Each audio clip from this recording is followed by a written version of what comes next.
يا أيتها النفس المطمئنة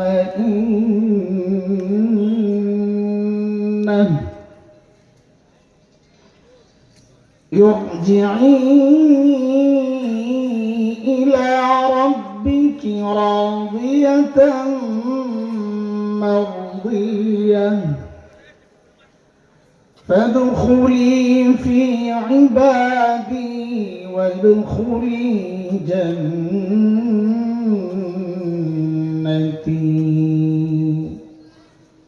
آمنت بالله صدق الله العلي العظيم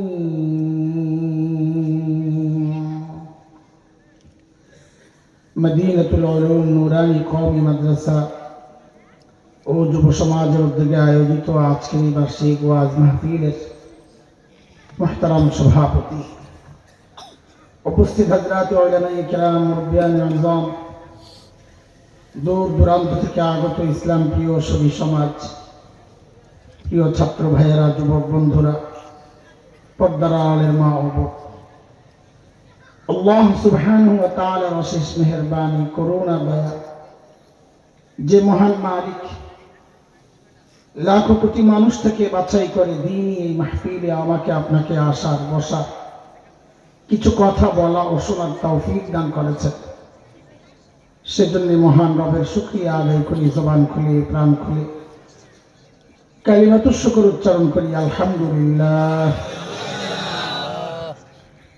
এতক্ষণ পর্যন্ত আমাদের প্রিয় ভাই মুফতি জামাল উদ্দিন খান হাফিজাহুল্লাহ আল্লাহর ভয় মানুষের হৃদয়ে কতটা ছিল সাহাবাদের জমানায় সে বিষয়ে কথা বলছিলেন,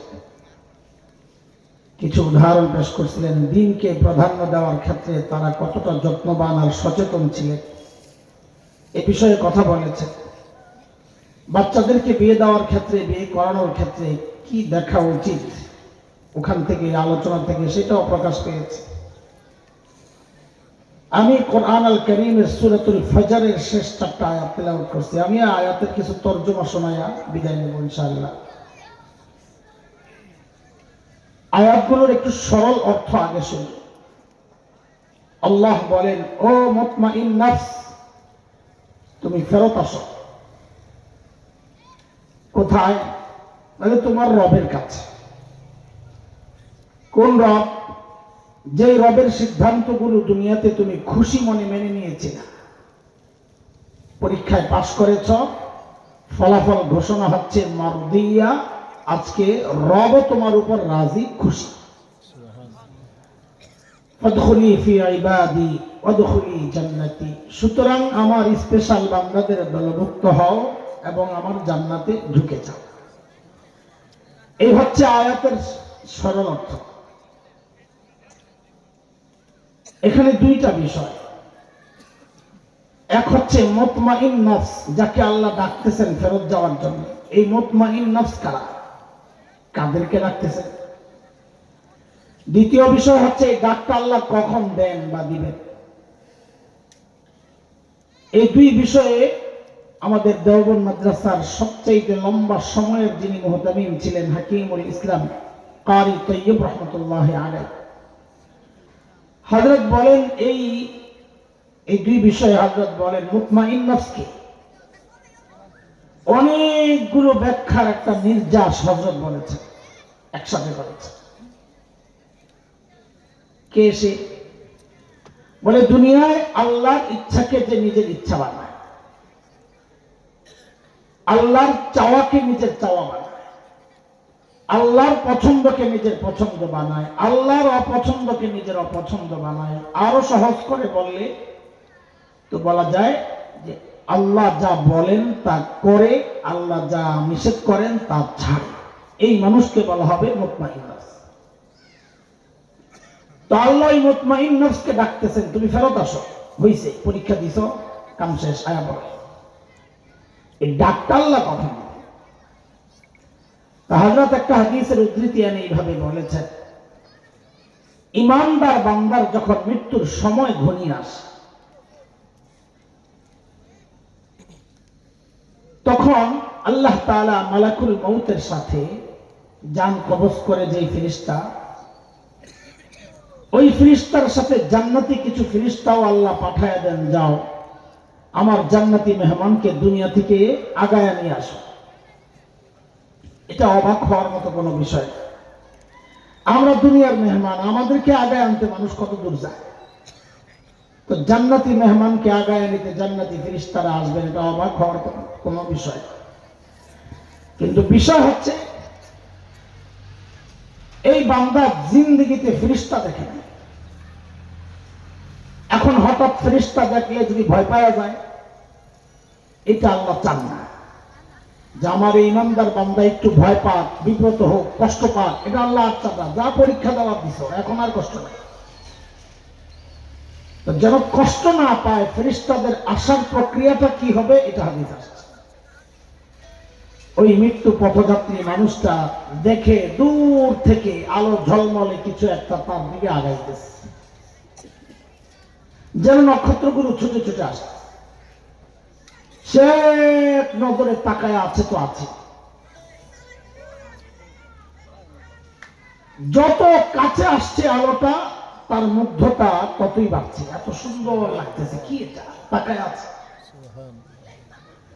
একদম কাছে যখন আসে তখন বুঝে সুন্দর চেহারাওয়ালা কেউ কাছে এসে তাকে ডাকতে থাকে। কি বলে ডাকে? হাদিসে এই শব্দগুলো আসছে। ফেরেশতারা বলতে থাকেন, আইয়াতুহান নাফসুল মুতমাইন্নাহ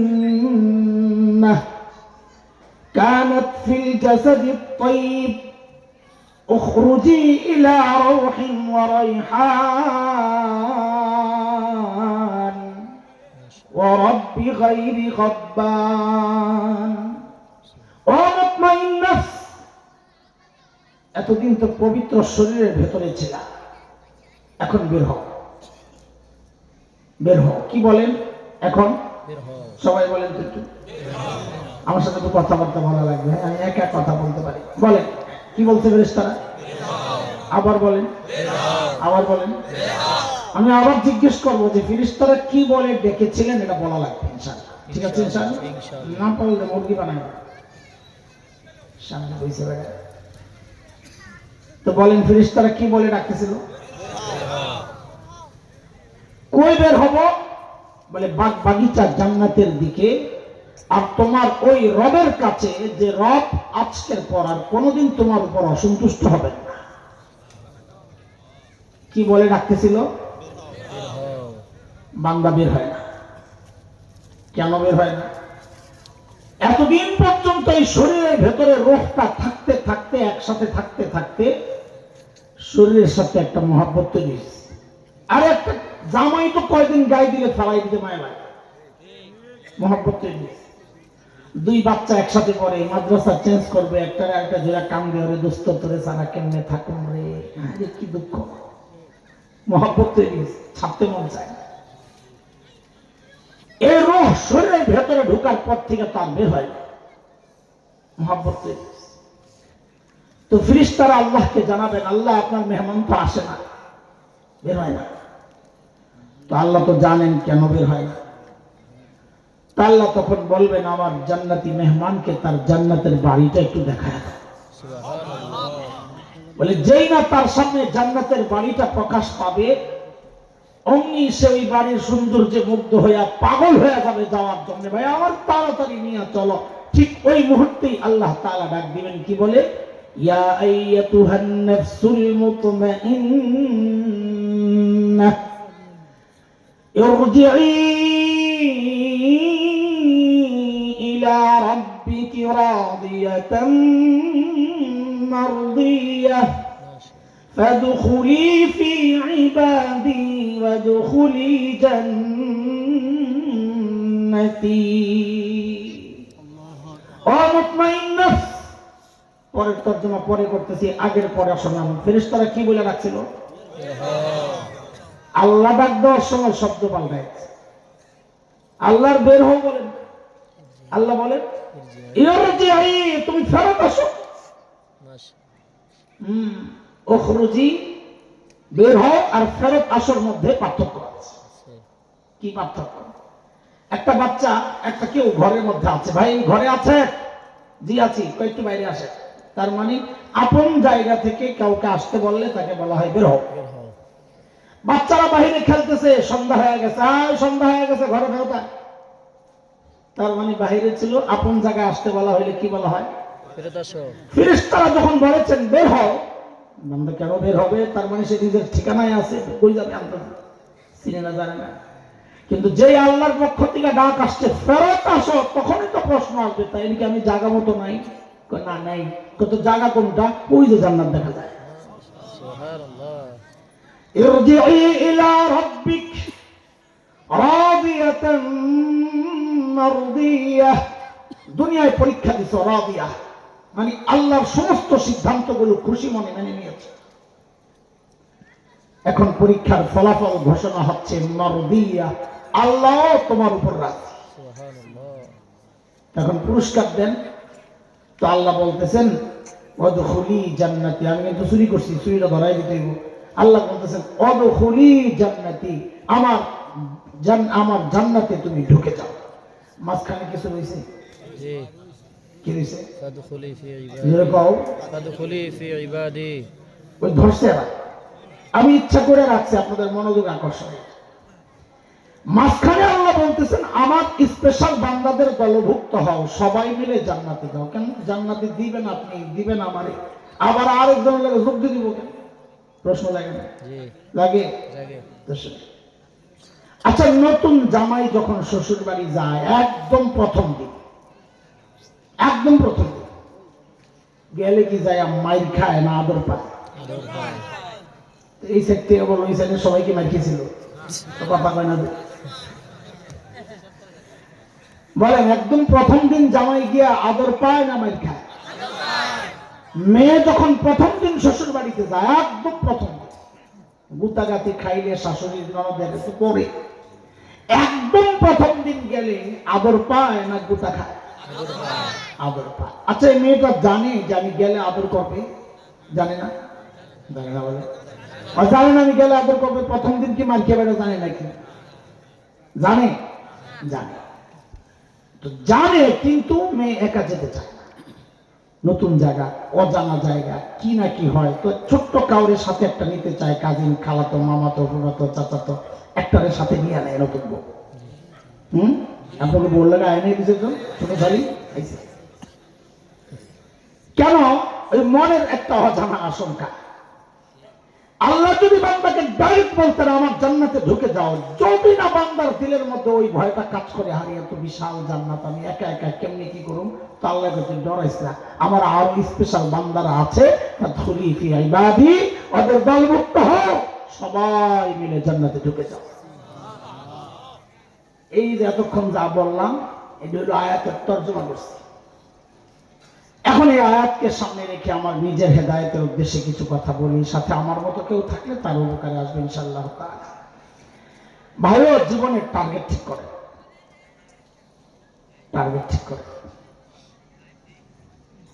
টার্গেটবিহীন মানুষ কোনোদিন সফল হয় না। আল্লাহ শর্ত লাগাই দিয়েছে, টার্গেট কি বানাইবে? আপনি বলবেন টার্গেট তো আছে, হ্যাঁ আছে, আমিও জানি। যার দোকান একটা, তার টার্গেট আরেকটা। এই তো বাড়ি একটা, টার্গেট আরেকটা। মেম্বার সাহেব টার্গেট চেয়ারম্যান, চেয়ারম্যান সাহেব টার্গেট এমপি, এমপি সাহেব টার্গেট মন্ত্রী। টার্গেট তো আছে। মন্ত্রীর পরে টার্গেট হলো বিদেশে টাকা বাঁচাও, টার্গেট তো আছে। কিন্তু একজন ইমানদার হিসাবে আমাদের প্রত্যেকের জীবনের টার্গেট একটাই হওয়া উচিত, যে আমার মৃত্যুটা যেন ওই অবস্থায় হয় যে মৃত্যুর সময় আমার আল্লাহ ডেকে বলেন, মারদিয়া, বান্দারে আমি তোর উপর রাজি। চাই কিনা এই মৃত্যু? বলেন। আমি তো চাই ইনশাআল্লাহ, আল্লাহ তুমি কবুল করো। আপনারাও চান? মারহাবা, মাশাআল্লাহ, হাত নামান। আমরা চাইলেই হবে না, আল্লাহ চাওয়া লাগবে। আমাদের চাওয়া দ্বারা কিছু যায় আসে? এক পাগলা রাস্তায় লাফাইতেছে, খুশি, মাওলানা করছে ইত্যাদি খারাপ, এত খুশি কেন? তুমি মোল্লা কি বুঝবা? আরে বুঝলে দিয়ে তো জিজ্ঞেস করতেছি, বল কি? ভালো একটা খবর আছে। কি খবর? আমেরিকার প্রেসিডেন্টের মেয়ে ট্রাম্প, ডোনাল্ড ট্রাম্প, ওই ট্রাম্পের মেয়েরে আমি বিয়ে করতেছি। এক পাগলে বিয়ে করবো, আগের আরেক পাগলের মাইয়া। তো হুজুর ঠিক করে হেসে দিছে, আরে পাগল, আগে জানতাম তোর তার সিরাহুন্দি তারই নাই। কমল্লা তুমি এগুলো বুঝবা না, আল্লাহর রহমত কাজ অনেক দূর আগায় গেছে। তো হুজুর চিন্তা করছে, মনে হয় কোনো স্বপ্ন টপ্ন দেখছে, দেখি কি করে, এই কি আগাইছস কাজ? তো পাগলাই কি বলে, আমি তো রাজি। বুঝেন নাই কথা? আমি রাজি, এখন হ্যাঁ রাজি, কাম তো অর্ধেক আগায় গেছে। দুইজনে রাজি দিয়েই তো বিয়ে হয় নাকি? বুঝে না, এতক্ষণ আসলোই বিয়ে হয় কয়জনের রাজিতে? দুইজনের। তো পাগলা করে আমি রাজি, কাম তো অর্ধেক হয়ে গেছে, বাকি অর্ধেক কাম রাজি হয়ে গেল, তুমি হুজুর মানুষের দোয়া করে নিতে হয়। আসো কথাটা বলতেছিলাম এই জন্যে, এই পাগলার চাওয়া কিছু যায় আসে? আমি আপনি চাইলেই হবে? আমাদের চাওয়ায় কিচ্ছু যায় আসে? আল্লাহ যা চান শুধু তাই হয়। 30 নম্বর পারা, আম্মা পারা, সূরাতুত তাকবীর 4 নম্বর যে সূরা, শেষ আয়াত, এটাই আল্লাহ বলেছেন, ওমা তাশাউনা ইল্লা আন ইয়াশা আল্লাহ, ইল্লা আন ইয়াশা আল্লাহু রাব্বুল আলামিন।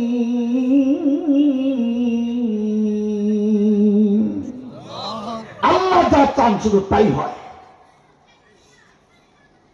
তো ওই মৃত্যু আমরা তো চাই, কিন্তু আল্লাহ তো চাওয়া লাগবে না, আমাদের চাওয়া দ্বারাও ফয়সালা হয়ে যাবে।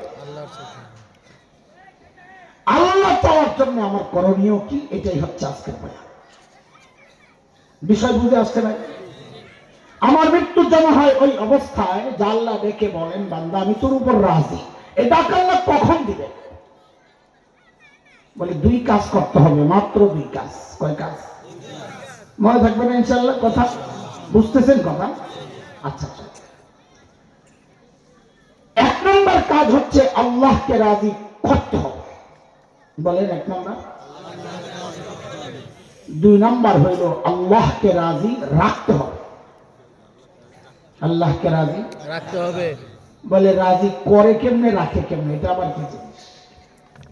সমস্ত নেক আমলের মাধ্যমে আল্লাহকে রাজি করতে হয়। এরপরেও আল্লাহ অসন্তুষ্ট হয়ে যান, কেন? গুনাহ করতে। তাহলে আল্লাহকে রাজি রাখার পদ্ধতি হচ্ছে গুনাহ ছাড়তে হবে। রাজি করলাম, রাখতে পারলাম না, এটা আমাদের জন্য অনেক বেশি দুর্ভাগ্যের। আপনার এলাকায় খাল বিল নেই আশেপাশে? খালি মাছ টাছ ধরছেন কখনো? শৈল মাছ ধরছেন কেউ? এখন নাই না, পানি কমে গেছে। আচ্ছা, শৈল মাছ ধরা কঠিন কাম না সহজ কাম ভাই? কঠিন। এখন ধরাটা যত কঠিন, কিন্তু ধৈরা পারে ওঠানো আরো বেশি কঠিন, ঠিক কিনা বলে? তো এক আল্লাহর বান্দা পানির ভিতরে শৈল মাছ একটা ধরছে, ধৈরা একেবারে কানের ভিতর দিয়ে হাত ঢুকাইয়া এমন চাপ মারছে, শৈল মাছ তো লা ইলাহা ইল্লা আনতা সুবহানাকা ইন্নী কুনতু মিনাজ জালিমিন করতে বলতেছে, ঠিক খায়। আল্লাহর বান্দা আস্তে আস্তে শৈল মাছটা উপরের দিকে উঠতেছে। পারে যখন পা রাখছে প্রথমটা, তখন তো পার শুকনাই ছিল প্রথম পা রাখার সময়। কিন্তু প্রথম পা রাখার পর ওই প্রথম পায়ের পানি গড়াইয়া নিচের পা রাখার জায়গাটা তো বুঝছেন, সুরতটা বুঝছেন? যেই না দ্বিতীয় পা রাখছে, পা তো গেছে একটু সিরকেটা, হাতটা একটু ঢিল হয়েছে, শৈল মাছটা সালাম দিয়া পালাইছে। আচ্ছা, আপনারা বলেন, শৈল মাছটা না পাইলে যে কষ্ট লাগতো, পাওয়ার পর যে ছুটে গেল, কষ্ট বেশি না কম? বেশি। আল্লাহকে রাজি করলাম কিন্তু রাখতে পারলাম না, এটা আমাদের জন্য আরো বেশি দুর্ভাগ্য, আরো বেশি দুর্ভাগ্য। গুনাহ ছাড়তে হবে, গুনাহও চালাবেন, নেকিও করবেন। এই নেকি কবুল হবে কি হবে না, এটা আল্লাহর ইচ্ছা, তবে নিয়ম বলে হবে না। নেকি করতেছে, গুনাহও করে। গুনাহ না থাকতে পারে, নেকি কবুল হবে কিনা যিনি কবুল করেনওয়ালা তিনি জানেন, কিন্তু তিনি একটা নিয়ম জানাইয়া দিয়েছেন। সেটা কি? তো সেটাও শোনে। হাবিল কাবিলের নাম শুনছেন? কার ছেলে? নূহ আলাইহিস সালাম। হ্যাঁ, আপনারা তো অনেক কিছু জানেন। জানি ও পিছনে কেউ দিয়ে দেন, যাওয়ার সময় হারে কই না আমার 20 টাকা দিয়ে দিতে, পরে খাবো। আমি বয়ানে বসে চা খাই। মুরব্বীদের যাদের খুব বেশি জরুরত তারা তো খাবে। আমরা এখনো ওই লেভেলে যাই নাই যে এতটা জরুরত যে সবার সামনে খেতে হবে আমাকে। খাওয়াইলে সবাইকে খাওয়াইতে হবে, নাইলে কেউ না। কেউ খাবে কেউ খাবে না, তা হবে না। তাদের পক্ষে কথা বলে একটু জোরে কবি তো, কেউ খাবে কেউ খাবে না। হ্যাঁ ঠিক আছে, এইটাই স্লোগান।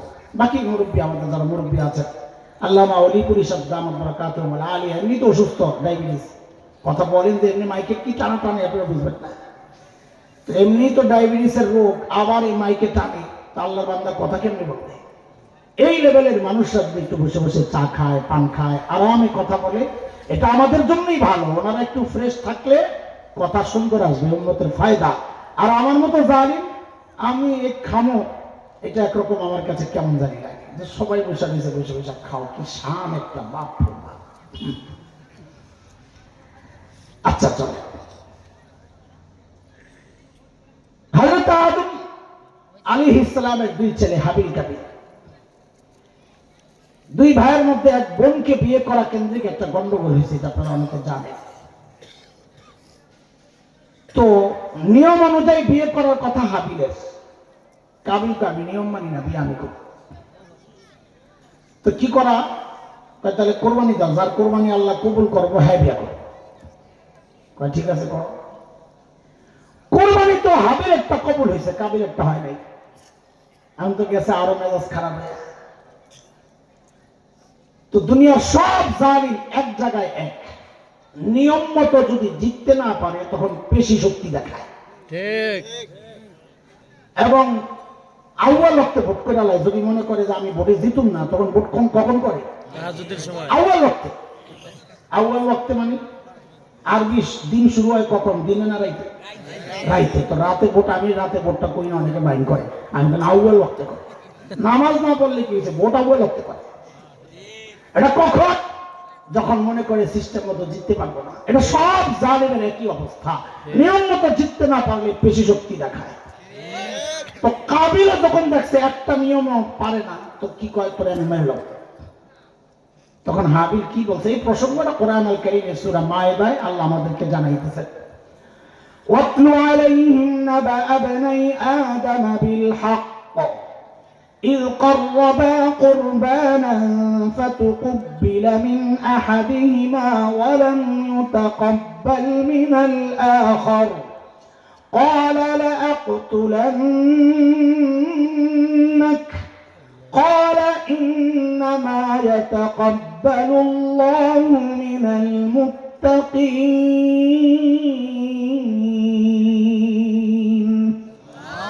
কাবিল হাইরে যখন কইছে তোরে মেরে রাখবো, তা হাবিল কয় ভাইরে আমারে কেন মারবি? আমার দোষটা কি? তোর কোরবানি কবুল হয় না, এটা আমার দোষ। আল্লাহর একটা নিয়ম আছে, নিয়ম কি? ইন্নামা ইয়াতাকাব্বালুল্লাহু মিনাল মুত্তাকিন। আল্লাহ মুত্তাকির আমল কবুল করে। তুই অপরাধী, তোর আমল আল্লাহ কবুল করেন নাই, এই দোষ কি আমার? গল্প তো শেষ। মুফাসসিররা গল্প থেকে মাসআলা বের করছেন, বিষয় বের করেছেন। কি বুঝা গেল? মুত্তাকি না হইলে, তাকওয়া অর্জন না করলে, গুনাহ না ছাড়লে আমল আল্লাহ কবুল করবেন না। হিসাব সোজাই এই আয়াত থেকে বোঝা যায়। এই জন্য আল্লাহকে রাজি করব, কিন্তু রাজি করাটা যদি রাখতে চাই, তো আল্লাহকে রাজি রাখতে হবে গুনাহ ছাড়ার মাধ্যমে। ঠিক। আগে আপনাদেরকে জিজ্ঞেস করি, গুনাহ ছাড়বো কিনা ইনশাআল্লাহ? আর কে কে রাজি দেখি? আল্লাহু আকবার। আল্লাহ তুমি সহজ করে দাও। হাত নামান, হাত নামান। এই যে হাত উঠাইছেন না, এমন হাত জীবনে আমি কত উঠাইছি, আবার যাইছি। আপনার কত এই অবস্থা? কথা কয় না। আরে আমার উপরে দিলাম, তাও কথা কওয়ার সাহস না পাইলে আমি কেমনে কথা কব? একই অবস্থা। আল্লাহওয়ালাদের কাছে বসলে দিলের হালত একরকম থাকে, কাছের থেকে দূরে গেলে দিলের হালত পাল্টায় যায়। আজকে এখানে যতজন হাত উঠাইছেন এমন বহুজন পাওয়া যাবে যেই কয় ঘন্টা মাহফিলে ছিল ওই কয় ঘন্টার কাজা কাফারাও রাত্রে ফেসবুক চালাই আদায় করবে। আছে না নাই? গুনাহ ঠিকই আবার চালু হয়ে যাবে। কেন? সাহাবীওয়ালা একটা অনুভূতি দিলের মধ্যে না থাকার কারণে। ঠিক। সাহাবাওয়ালা অনুভূতিটা কি? কলবের তাকওয়া। সাহাবীদের কলবের তাকওয়া ছিল, দিল থেকে আল্লাহকে ভয় করত। এই কলবের তাকওয়া আসার জন্য কিছু মেহনত আছে, আমাদের বড়রা শিখেছে। আমাদের তাকওয়া পোশাকে, আমাদের তাকওয়া পোশাকে, পাগড়ি বাঁধি, জুব্বা পরি, কিন্তু মানুষের হক খাইতেও দ্বিধা করি না, কাউরে কষ্ট দিতেও চিন্তা করি না। ফেসবুকের মুফতি সাহেব আছে, বৈশা বৈশা কাম হইল খালি বড়দেরকে গায়ে করা। বহুত বড় মুক্তাকি মুজাহিদ, পোলাপ হিন্দুস্তানে করে ফেসবুক মুজাহিদ। আল্লাহ সাহাবীদের হালত কিছু। আর আমি আপনি তো গুনাহ কইরা তা কমানি মনে করে গুনাহ না করা। সাহাবীরা গুনাহ না কইরাও কেঁদেছেন, আমি আপনি গুনাহ কইরাও হাসতেছি। এর তাকওয়া আমার আর আপনার সাহাবীর পার্থক্য। সাহাবীরা গুনাহ না কইরা কেঁদেছে, আর আপনি আমি গুনাহ কইরা হাসতেছি।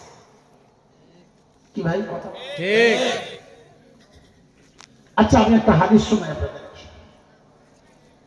নবীজির সবচেয়ে প্রিয় মানুষ কে ছিলেন বলেন?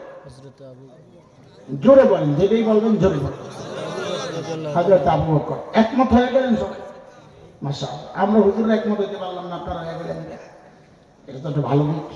আমরা কত গন্ডগোল মিলাই, আবার দৌড় মারি, আবার দৌড় মারি। আপনারা একমত হয়ে গেলেন।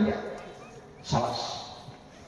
আমি তো চাইছিলাম খালি ইশারা করে যাবো না, এখন তো আপনারা এমন এক কামে লাগাই দিচ্ছেন, এখন তো হাদিস পুরা না শোনাইলে হইব না। এক যুদ্ধ বুখারীতে আসছে বর্ণনা, জাতুস সালাসিল যুদ্ধের নাম। নবীজি অংশগ্রহণ করেন। সাহাবী আমর ইবনুল আসের নেতৃত্বে নবীজি এক দলকে পাঠাইছেন, সংখ্যা ৩০০। শত্রু এলাকায় গিয়ে সেনাপতি আমর ইবনুল আস দেখলেন, আহারে আমাদের যে সংখ্যা, এই শত্রু মোকাবেলা করা কঠিন। শরীয়তের একটা বিধান আছে, ডবল পর্যন্ত লড়াই করা যাবে। এরপরে আল্লাহ ছাড় দিয়েছেন, আল-আন খাফফাল্লাহু ওয়া আলিমা আন্না ফীকুম দাফা ফাইয়াকুম মিনকুম মিয়াতুন সাবিরা ইয়াগলিবু মিয়াতাইন। যতক্ষণ পর্যন্ত তোমার বিপক্ষে 2 জন তুমি লড়াই করো, 3 জন হলে ছাড়ো, লড়াই না করে চলে যাও। তো সাহাবী দেখছেন আয় আমাদের থেকে সৈন্য অনেক বেশি, আরো কিছু সৈন্য চেয়ে মদিনায় খবর পাঠাইছে। নবীজি আরেক সাহাবী আমর ইবনে আস রাদিয়াল্লাহু আনহুর নেতৃত্বে 200 সাহাবী আরো পাঠায়া দিয়েছেন, যাদের মধ্যে অনেক বড় বড় সাহাবীরা ছিলেন। আবু বকর ছিলেন, ওমর ছিলেন, সবাই ছিলেন। টোটাল কত? 500 সাহাবী। আমর ইবনে আস 500 নেতা।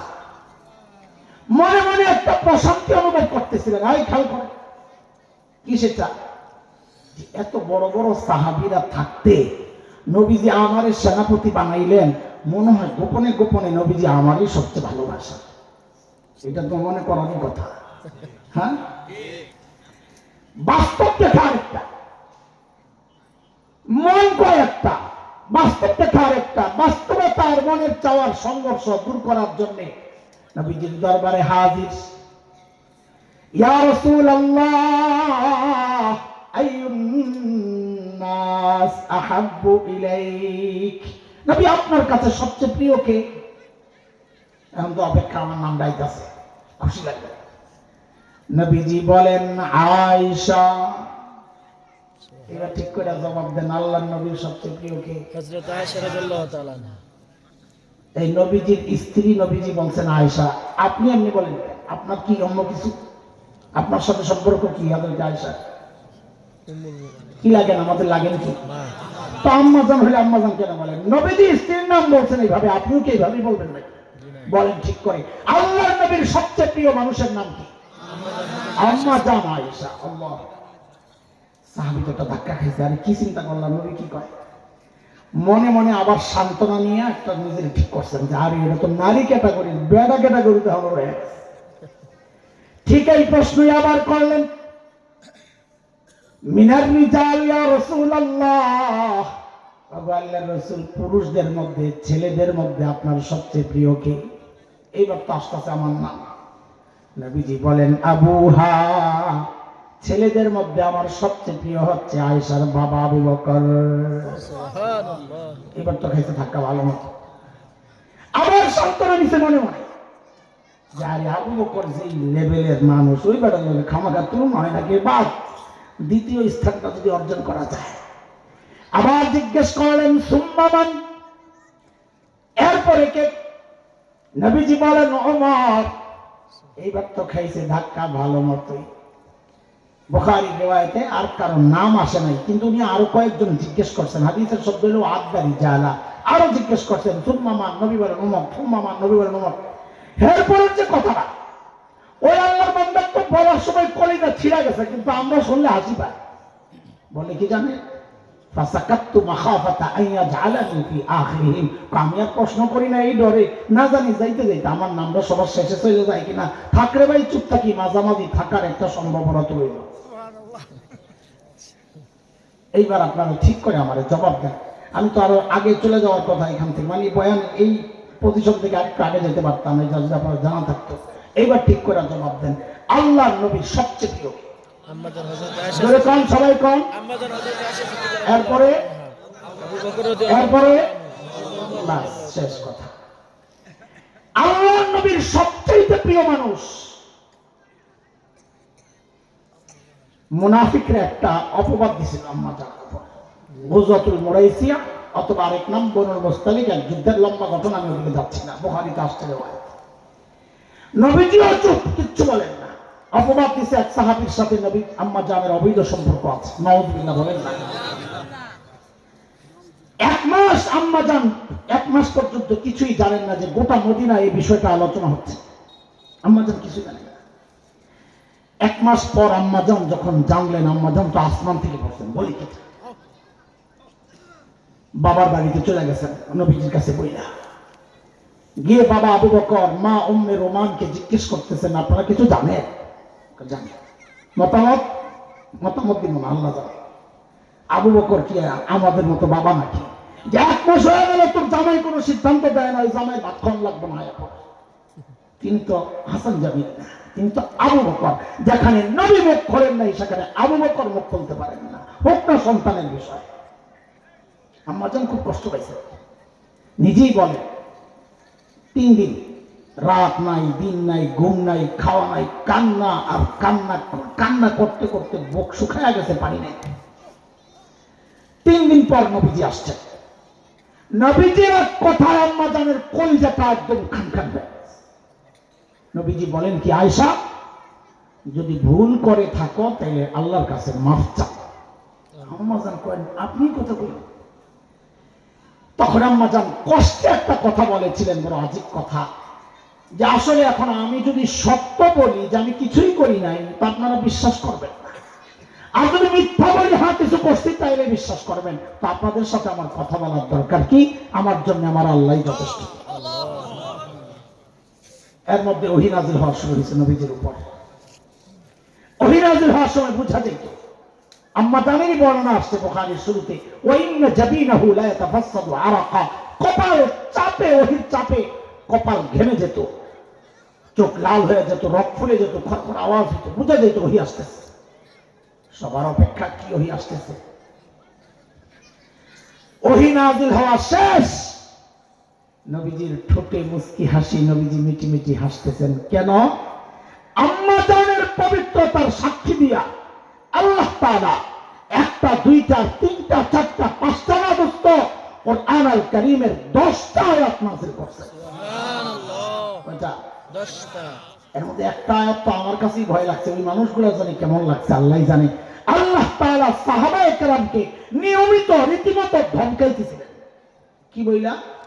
فلولا إذ سمعتموه قلتم ما يكون لنا أن نتكلم بهذا سبحانك هذا بهتان عظيم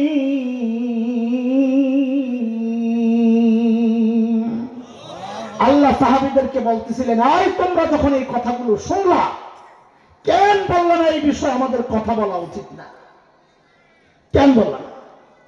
কেন বললা না আল্লাহ পবিত্র, আল্লাহ নবী পবিত্র, নবীর স্ত্রী পবিত্র? কেন বললা না?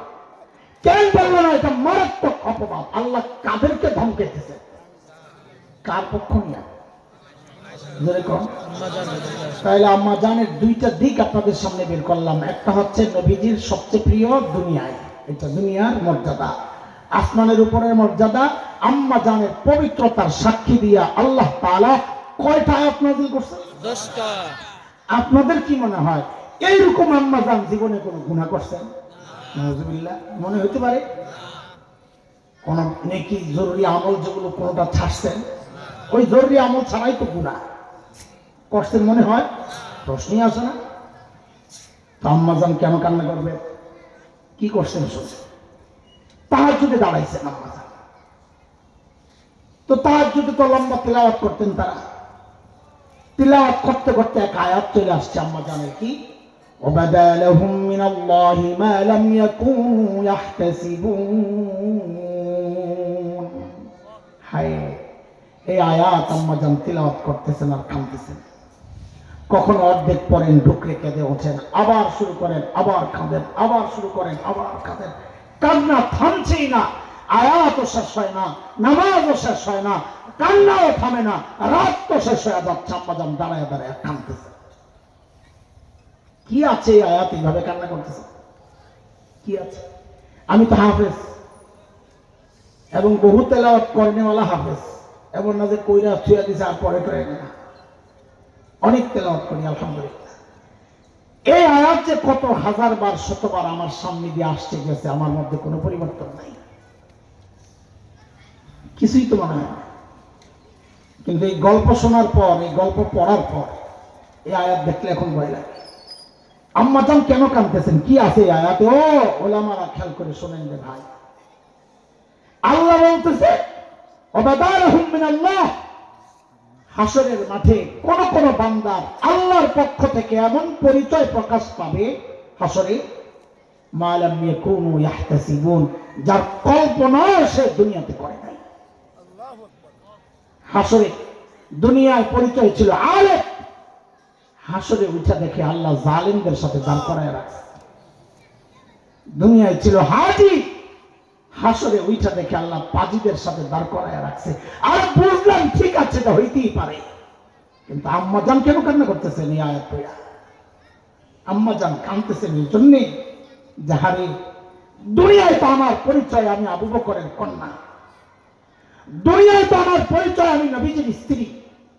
হ্যাঁ, হাসরে উঠা না জানি আবার ব্যর্থ হয় যে আল্লাহ আমার অপরাধীদের সাথে দান করে, তখন কি হবে? কোথায় সাহাবীর তাকওয়া? এই অনুভূতি যার দিলের মধ্যে আছে, সে গুনাহ কেমনে করে? ভাই, কয়দিন চিন্তা করছি বলে, কয়দিন আমাদের মাথায় এই চিন্তা আসছে, যাহারে আল্লাহর আদালতে তো যাওয়া লাগবে, নাকি যাওয়া লাগবে না? যাবে না? লাগবে। যাওয়ার সময় কাউকে না কাউকে আল্লাহ ডাক দিবেন, এই আয়াতটা বলে, এই কথাটা বলে কাউকে না কাউকে তো দিবেন। সে কাউটা যদি আমি হয়ে যাই, কি আয়াত, কি ডাক, কাউকে কাউকে আল্লাহ থামাইয়া দিবেন। এই বইলা ওয়াকিফুহুম ইন্নাহুম মাসউলুন, এটা একটা থামা, ওকে জিজ্ঞেস করতে হবে। কি জিজ্ঞেস করতে? ওই হায়াত কেমনে কাটাইছে জিজ্ঞেস করতে হবে, যৌবন কেমনে পার করছে জিজ্ঞেস করতে হবে, যা জানছে মানছে কিনা জিজ্ঞেস করতে হবে, কামাইছে কেমনে জিজ্ঞেস করতে হবে, খরচ করছে কোথায় জিজ্ঞেস করতে হবে। হ্যাঁ, এই জিজ্ঞাসার সামনে হাসান জামিল পড়লেই তো আটকায় যাব, গন্ধ বাড়িব, গন্ধ গন্ধ। তখন আল্লাহর আদালতে যখন অপরাধী হিসাবে পরিষ্কার হয়ে যাবে, এরপরে মুহূর্তগুলো বড় ভয়ঙ্কর দুস্থ। কুরআনুল কারীমের সূরা ইয়াসিনের মধ্যে আসছে, আল্লাহর একটা কঠিন ডাক চলে আসবে বান্দার প্রতি। কি বইলা? ওয়ামতাজুল ইয়াওমা আইয়ুহাল মুজরিমুন,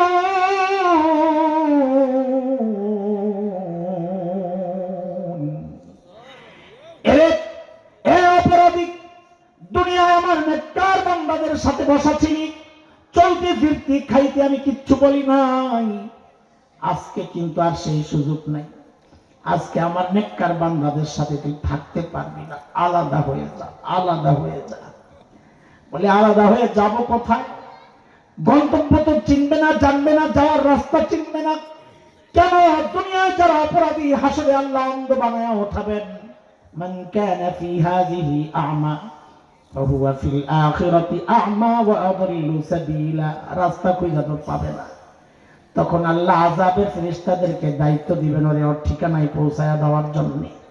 কি বইলা দায়িত্ব দিবেন? কোরআন আসছে, সূরা হাক্কা পড়বেন বিশেষ করে 29 নম্বর পারা। আল্লাহ তখন আযাবের ফেরেশতাদেরকে বলবেন, খুযূহু ফাগুল্লুহু সুম্মাল জাহিমা সাল্লুহু সুম্মা ফি সিলসিলাতিন যারউহা সুম্মা ফি সিলসিলাতিন যারউহা 70 যিরাআন ফাসলুকু। এগুলো ধর, বেরি পড়া, তাই জাহান্নামে ফেলায়। আযাব যেন বেশি লাগে, এই জন্য বডি তো অনেক বড় বানায় দিবে। ওই জন্য পেছনের জন্য তো বড় শেকল দরকার। তো আল্লাহ বলেন সেই শেকল হবে 70 গজ লম্বা। এরে আমার ভাই বন্ধুরা, এই শেকল দিয়ে কেমনে পেঁচাবে? কি মনে করছেন দুনিয়ায় যেমনে পেঁচায় এমনি এমনি পেঁচাবে? না না। সাহাবী ইবনে আব্বাস রাদিয়াল্লাহু আনহুমা বলে, এই শেকল দিয়ে কেমনে পেঁচাবে জানোনি? বলে কেমনি? বলে শেকলের একটা মাথা নাকের ছিদ্র দিয়া ঢুকাইয়া পায়খানার রাস্তা দিয়ে বের কইরা পেঁচাইয়া টাইটা যেখানে ফালাবো এই জায়গা কিন্তু বিশাল বিস্তৃত কোনো ভূমি না। আল্লাহ বলতেছেন, ইদা উলকু মিনহা মাকানান দায়িকা মুকাররানিন, ছোট্ট সংকীর্ণ জায়গায় গাদাগাদি কইরা ফালাইয়া দিবে। বান্দা আযাব সইতে না পাইরা চিৎকার করতে থাকবে। কি বইলা চিৎকার করবে? আল্লাহ বলতেছেন, দাউ হুনালিকা সুবুরা, চিৎকার করে করে বলবে, ওগো আল্লাহ, আর তো সহ্য হয় না, আর সইতে পারি না গো মালিক, আমাদের মৃত্যু দিয়া দেন, মৃত্যু দিয়া দেন, মৃত্যু দিয়া দেন। আল্লাহর পক্ষ থেকে জবাব আসবে, লা তাদউল ইয়াওমা সুবুরান ওয়াহিদা ওয়াদউ সুবুরান কাসীরা। এই মৃত্যু একবার কেন চাস? একটা কেন চাস? বেশি বেশি চা, বেশি বেশি চা। কেন? মৃত্যু চাওয়ার উপলক্ষ তো একটা না, বারবার। মানে কি? কোন কোন মুফাসসির মানি করেছেন ওইভাবে। অনেকে চিন্তা করে আযাব জাহান্নামে ফালা দিলে জয়রা তো শেষ হয়ে যাব, তার আযাব এত কষ্ট কি একবারে শেষ? আল্লাহ কয় না, বিষয়টা এমন না, বিষয়টা এমন না। কুল্লামা নাদিজাত জুলুদুহুম বাদদালনাহুম জুলুদান গায়রাহা লিয়াযুকুল আযাব। আল্লাহ কয় চামড়া পুইরা শেষ, আমি নতুন চামড়া লাগাইয়া দিয়া আবার জ্বালাবো। ওই চামড়া চলে শেষ, আবার চামড়া লাগাই আবার জ্বালাবো। এইভাবে চলতে থাকবে। ভাইও, এই আযাব কখন আসবে? ওই মৃত্যুর সময় মালিকের রেজা সন্তুষ্টির হালতে যদি যাইতে না পারি, এইটা আসবেই, আসবেই। বাঁচার উপায় কি? গুনার প্যাকেট খালি করো, গুনার প্যাকেট খালি করো। খালি মানে ভবিষ্যতে গুনাহ না করার দৃঢ় অঙ্গীকার করো দোস্ত। অতীতের গুনাহগুলা না রাখার দৃঢ় অঙ্গীকার করো। দুই কাজ। কাজ কয়টা বলে? কয়টা? যুবক কথা বল তোমরা, কয় কাজ? এক নম্বর, অতীতের গুনাহগুলা রাখবো না। বলে অতীতের গুনাহ, অতীতের গুনাহ। বলে এটা কিভাবে করবো হুজুর? গুনাহ তো অনেক হয়েছে। আরে ভাই ঘাবড়াইও না। কেন? আমাদের একজন মালিক আছেন, আমাদেরকে অনেক ভালোবাসেন। আমাদেরকে ভালোবাসার প্রমাণ তিনি বারবার নিজের নাম দিয়েই দিয়েছেন। এর মধ্যে আমার মালিক নিজের একটা নাম রাখছেন, গফফার। কি নাম? কি নাম? যেরকম একটা ডাক দেন, ইয়া গফফার বইলা। আল্লাহু আকবার। গফফার চিনেননি আপনারা? চিনেননি গফফার? আল্লাহু আকবার বলেন, আল্লাহু আকবার। আরো জোরে বলেন, আল্লাহু আকবার। এরা দোস্ত, গফফার কাকে বলে শুনেন? দুনিয়ার সবাই অপরাধী খুঁজে শাস্তি দেওয়ার জন্য। পুলিশ অপরাধী কেন খোঁজে? কেন খোঁজে? শাস্তি দেওয়ার জন্য। এমনকি সন্তান অপরাধ করলেও মা বাবাও খোঁজেন শাস্তি দেওয়ার জন্য। ওস্তাদরা ছাত্র অপরাধ করলে খোঁজেন শাস্তি দেওয়ার জন্য। গফফার ওই মালিকের নাম যিনি অপরাধীদেরকে খোঁজেন মাফ করার জন্য।